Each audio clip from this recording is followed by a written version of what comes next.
बोंगे आणि आमची कंपनी स्मृती एंटरप्राइजेस घेऊन येत आहे the jewel pageant miss and Mrs Maharashtra 2026. आम्ही हा पॅन महाराष्ट्र प्रोजेक्ट आहे. पॅन महाराष्ट्र प्रोजेक्ट असून आम्ही महाराष्ट्रभरात 6 ऑडिशन्स घेत आहोत. त्यातले हे चौथे ऑडिशन्स आहेत नागपुरात 11 एप्रिल 2026 रोजी. अर्जुना सेलिब्रेशन हॉल आहे, आपल्या व्हेन्यूचं नाव आहे खामला येथे. आणि आपली जी चीफ गेस्ट आहे, सेलिब्रिटी चीफ गेस्ट जी येणार आहे ती आहे गौतमी पाटील. आणि आपले बाकीचे पण चीफ गेस्ट असतील.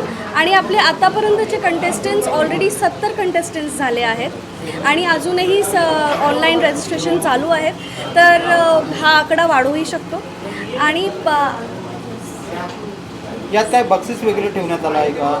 हो, इथून जे सिलेक्ट होणार आहेत सगळे कॅन्डिडेट्स ते आपल्या फिनालेमध्ये जाणार आणि फिनालेमध्ये त्यांना बक्षिसे आहेत. 3 लाख, 2 लाख, 1 लाख असे पारितोषिक आहेत. जे विनर आहेत त्यांना 3 लाख, जे फर्स्ट रनरअप आहे त्यांना 2 लाख आणि जे सेकंड रनरअप आहेत त्यांना 1 लाख रुपये अशी बक्षिसे आहेत. सॉरी, विदर्भाच्या जनतेला मी हे आवाहन करते की जेही महिला आहेत ज्यांच्या मनात हे कधीतरी असं आलं असेल की मी रॅम्प वॉक करावा किंवा मॉडेलिंग क्षेत्रामध्ये करिअर सुरू करावा, तर त्यांनी हा चान्स आणि हा प्लॅटफॉर्म नक्कीच वापरावा. कारण हा प्लॅटफॉर्म तुमच्या सगळ्यांसाठी आहे आणि तुम्ही आलात तरच स्मृती एंटरप्राइजेस आणि द ज्वेल पेजंटची शान वाढणार आहे.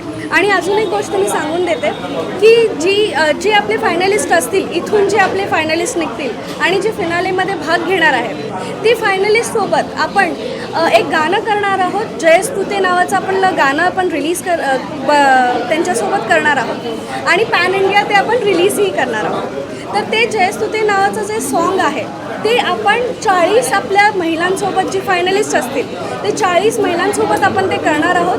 आणि ते म्हणजे प्रत्येक, आता तुमचा विचार असेल की 40 महिला असतील तर मी कुठून दिसणार आहे, तर असं नाही आहे. तर प्रत्येक महिलेला तिचा एक सिंगल फ्रेम मिळणार आहे त्या गाण्यामध्ये आणि हा उत्तम प्लॅटफॉर्म आहे.